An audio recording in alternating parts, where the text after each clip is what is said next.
Welcome back, everybody, to a brand new video here at Legacy Politics. We just hit 281 subscribers. Thanks so much for everyone who subscribed already. And please subscribe if you haven't and you're new to the channel. Please hit that like button and hit that notification bell. You'll get to see when new videos come out as we continue to talk about the current events and as we start inching a little bit closer to the 2022 midterm elections. Follow my Twitter account at Legacy Politics and my Instagram account at Legacy Politics. Now that we've plugged everything, I want to talk to you a little bit about today, the 2021 California gubernatorial recall election. So what's basically happening in the current system now is that Gavin Newsom, the petition has reached enough signatures that Gavin Newsom will face a potential recall election. So we're going to be talking about today what candidate I would endorse and talking about why Caitlyn Jenner is probably the worst candidate in the history of Republican candidates in California. We'll talk about all of that today on your edition of Legacy Politics. First, let's talk about the polling because first I want to talk about how the recall itself, the very idea of having a recall election in California is dumb. Let's look at the polling here. And granted, right, polling isn't the greatest, right? There hasn't been much talk about the polling in the 2020 election. I mean, just was so far off from what happened. I mean, in the final poll I saw in Wisconsin, Biden was supposed to win by 16 points, and he ended up pulling Wisconsin out by 20,000 votes. I mean, just very, very close election that could have gone either way. So we can't take polling. We really need to take polling for a grain of salt, but we can use it even if this map is 5% off, right?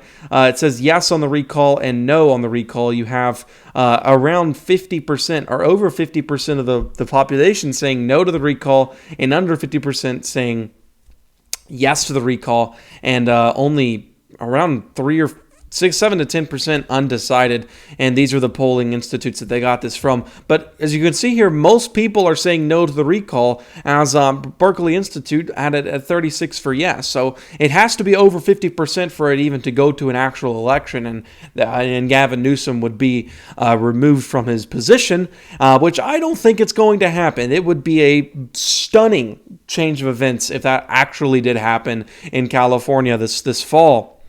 But second, I think that even the reason why we're going to talk about the candidates is because I think that even if, which I think the recall itself won't happen, it just seems just dumb and it's just very unlikely. There's only one poll that had the recall actually possibly happening, and it had a 10% undecided, and it's a Republican leaning poll. So once again, we have to take the polls for a grain of salt because really there's not really a good poll at all. It's just they're just all terrible.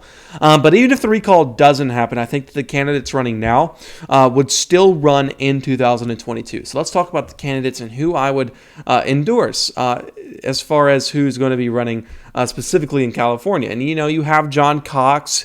He was actually the 2018 governor runner-up to Gavin Newsom, and he wasn't really that electable, right? He's actually, people don't like him. He's not really that he isn't really that much in a Trump era. He doesn't like Trump that much as a lot of other people who are Republicans in California might. And then we have a possible run, or we have a run from Caitlyn Jenner. But I want to first tell you who I would endorse as governor for California, and that'd be Kevin Faulconer. Kevin Faulconer is the only guy I would endorse because he has the only realistic shot at winning the election. He actually was elected San Diego's governor a couple of years ago, or rather, San Francisco's mayor. San Diego's mayor in 2014. And if you look through this site, I'll link the site below, all of his stuff is all about lowering taxes, increasing infrastructure in the state of California. Granted, he is a Republican, but he isn't really that far-right Republican as far as Trump. He's the only electable candidate, in my opinion, that could actually have a shot at winning California. When we look at the 2020 election and we look specifically in California, and we saw just how far California has gone, 11 million votes to Joe Biden, 11 million votes to Joe Biden. So it's just going to be very hard for a Republican to win California again, just because of how far right it's been.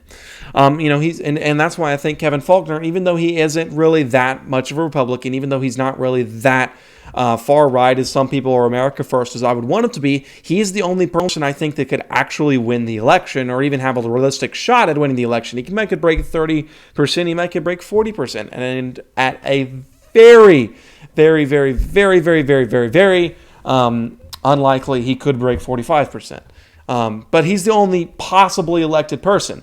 But I want to talk about Caitlyn Jenner. Caitlyn Jenner for California. Caitlyn Jenner is basically a person from the Kardashians, and Republicans and Democrats both hate the Kardashians.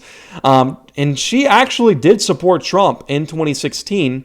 But then in 2020, she unendorsed Trump because Trump was going to leave transgenderism up to the states to decide their own laws. And that really turned Caitlyn Jenner against Trump. She actually came out this past week and said, we're in a post-Trump era, and I am starting that for the Republican Party. I have one piece of clarification or one thing for Caitlyn Jenner. We Republicans do not need a celebrity. We don't need a transgender person to be a winner in California. We don't. The Republicans don't need that. The establishment does not need a celebrity or transgender person to win California.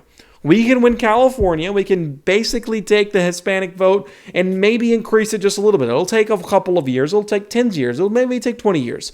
It'll take a while for California, if it ever goes back to Republican.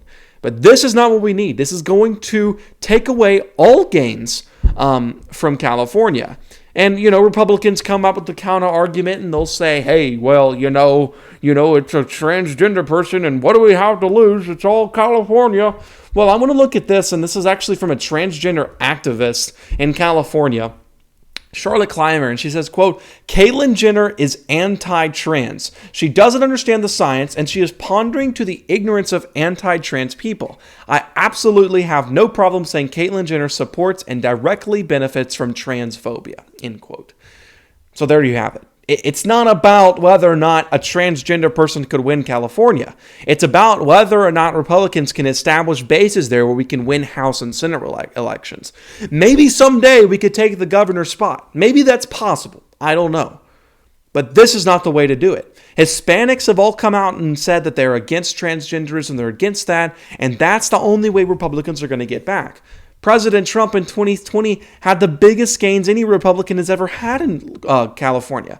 And in the county where people probably wouldn't expect the gain. You see a lot of blue arrows going to the left, but one of the red arrows is Los Angeles County. That's right. You're reading that correctly. Los Angeles County actually flowed more to Donald Trump in 2020 than it did in 2016.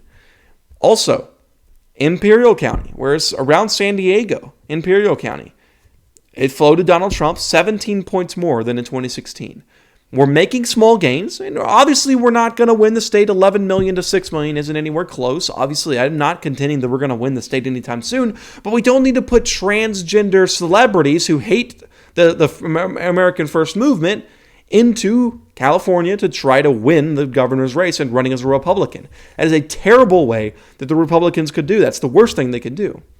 Now, the LGBTQ status in California is around 4.8% in this last survey in 2016. Around 4.8% of the 38 or so million people who live in California do identify as transgender or LGBTQ. And Republicans might use this, and they may say, well, that's great, right? It's awesome. That means we're going to get those 4.8%. My question is, what does it matter? 4.8% of 38 million people?